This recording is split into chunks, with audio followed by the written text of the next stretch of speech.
It is Friday at Gen Con 2015, and you know, if I'm at a show, Cubicle 7's at a show, and you're at a show, we're talking. Absolutely. How you doing, Dominic? Really good, thanks. Yeah. Fantastic. Always good to see you come across the pond and visit your American cousins here. Always lovely to be here. And every time we talk, never fails, you've got tons of new stuff. We do seem to be, we're producing the good stuff. Well, it's better than me coming by and you're like, no, it's the same old, same old. But first off, before we jump into the new products, congrats on you're independent now. It's you. All your show. It's all you. It it's is all indeed. Cubicle 7. Yeah. So congrats on that. Thank you very much. I don't know if last time we had spoken, if that had been official yet. Yeah, it was December last year it all went through. So we haven't talked since, last Gen Con. Gosh, yeah, I think it is, isn't it? Yeah. Yes, it is. All right, so enough of that. Nobody cares about that. It's like, talk about the games. So where do you want to start off? Let's start off with the Lone Wolf adventure game. I knew you were going to go there. And for some strange reason, I believe there's a gentleman. I don't believe you can see over our shoulder, but you have the Lone Wolf himself. We do. We have Joe Diva here. He's signing and meeting and greeting and showing people all about the Lone Wolf adventure game and how it works. It's great to have him here. So let's talk about how does the Lone Wolf adventure game from Cubicle 7 work? Well, what we've done is we've tried to design it as the perfect introductory box set. So you've got some gorgeous sort of pre-gens. It's all very easily signposted, and it's designed so you're playing within minutes of opening the box. So there's lots of sort of good information there that tells you, right, do this, then do this, look at this, look at that. Choose your characters. It's the person who's going to be running the game needs to read about 4 pages before you can just get straight into it, and it takes you through sort of step by step. So you learn the game as you play it. Right. Very nice. So it's a perfect stepping stone for people who maybe have not role-played, or maybe they haven't role-played in a while. Absolutely. Or introducing people who haven't role-played. If experienced gamers want to bring some new people into their gaming group, or get the younger gamers involved, then it's perfect for that.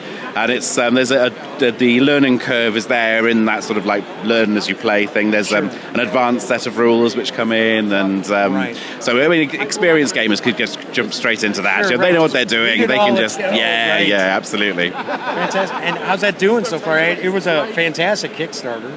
Oh yeah, thank you very much. It was we were great. It was very humbling to see the support. I mean, I love Lone Wolf. I mean, Lone Wolf was my first fantasy gaming experience. Now everybody knows how old we are. Thanks a lot. I had heard of it. Older people had talked about it. But no, it's Friday at Gen Con, and I think we've just about sold out. Fantastic. So it's gone fantastically well. So that's only one of the many different new items that you've got. So let's jump into what I'm super excited about, the London box set. It is gorgeous, isn't it? It's fantastic. I'm going to beg you to get a review. Yeah, of course. I was so delighted with the way it's come out. I mean, it's packed, obviously. I mean, you've seen the 3 books in there. I mean, it's a wealth of information and scenarios to run through. So everything that the keeper could want. Information from the investigators, loads of introductory scenarios, loads of handouts, and 4 maps. Have you seen the maps? I think for me, I have not seen the maps. They are period maps. They're absolutely gorgeous. And let's point out too the period that the London box set takes place in. Oh yeah, it's 1920s classic Call of Cthulhu time. It's not London by Gaslight. It's 1920s. Yeah, absolutely. And it's not even it's just that box set, because it's spawned its own kind of mini line. Right. So we've got an enormous hardback campaign, the Curse of Nineveh, and that's supported by 2 journals. They're in-world artifacts that you can use with the campaign. They're props as well as being which are gorgeous artifacts in their own right. Of course. So you've got the box set, and then you've got the mini line that's kind of launched off of. Yep. Staying with the Lovecraft theme, you've got a Kickstarter going on. It's finished last week. It finished last week. I knew it was going because I had a news post about it. I just forgot when it ended. Yeah. That was World War Cthulhu, Cold War. That's right. So espionage and backstabbing and betrayal, and it's fantastic. I love that era, and shows like the Americans that have been on recently really kind of fired us up for it. It's fascinating, and of course, because we all grew up in its shadow, Sure, right. to one extent or another. But one of our favorite board games we play all the time is Twilight Struggle. And what is that, right? Yeah. It's the Cold War. Absolutely. It's and I think with Call of Cthulhu, you've got all that sort of like stuff going on in the background. You're never quite sure what's going on, and there's sort of betrayals. And adding in the Cold War stuff with all the double crossing, and you just ratchet up the paranoia. Yeah, definitely. And you never know which side you're really working for, who's pulling the strings. Right. I mean, the World War Cthulhu, the Second World War. There's it follows on sort of the structure of it from that. So you've got but in World War II, you had a wartime mission you were trying to achieve while doing all of the Mythos investigations. Right. So there was a good conflict there, but that was more so that your superiors didn't look too closely into what you were doing. Sure. If you were doing what you were supposed to do, then all this other stuff you could just kind of get away with. Right. Of course, in the Cold War, it's kind of about self-preservation. You've got to keep your players in the Cold War.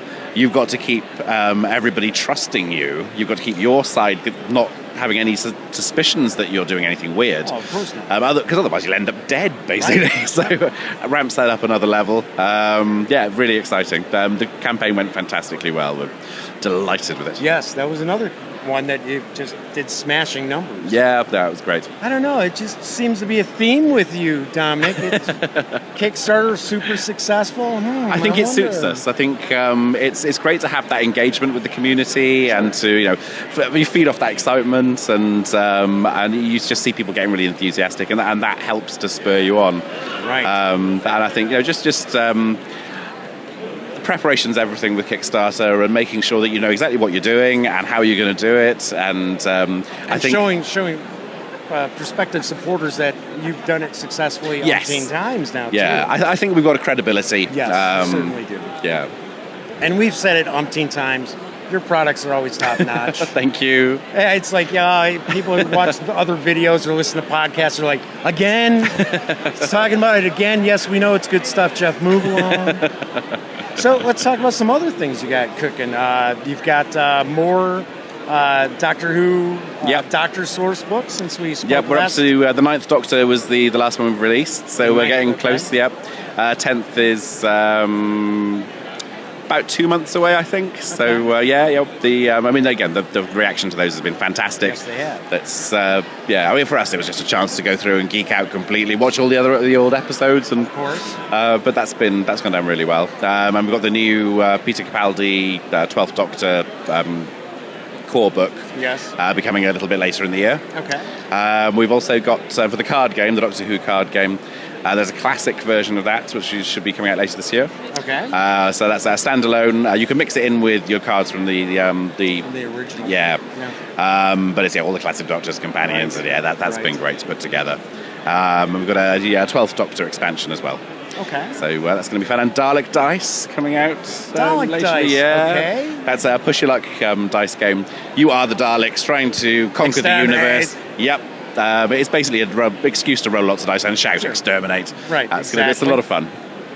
And you've got a few. There's a new Age of King Arthur. Keltia. Right, role-playing game that seems it's more kind of realistic as far as the actual Celtic history. Yes, it's King Arthur the Welsh warlord.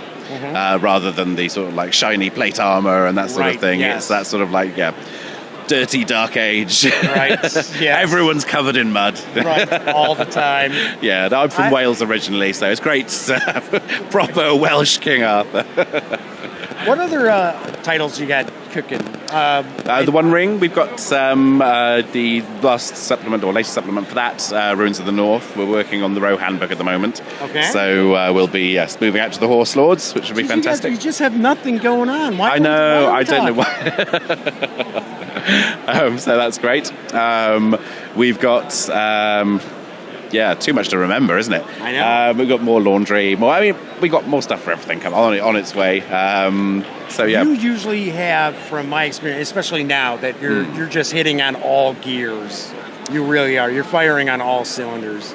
I think we're. You've got something new at least one new item minimum every month. Yeah, I think. You've got the Victoriana stuff that comes out. I think we're averaging about 2 titles a month so far this year, and I think it'll probably be 3 or 4 by the end of the year. We're up to 7 full-time staff now. So Wow, very nice. yeah, it's going well. More people you can track the whip at. Absolutely. Fantastic.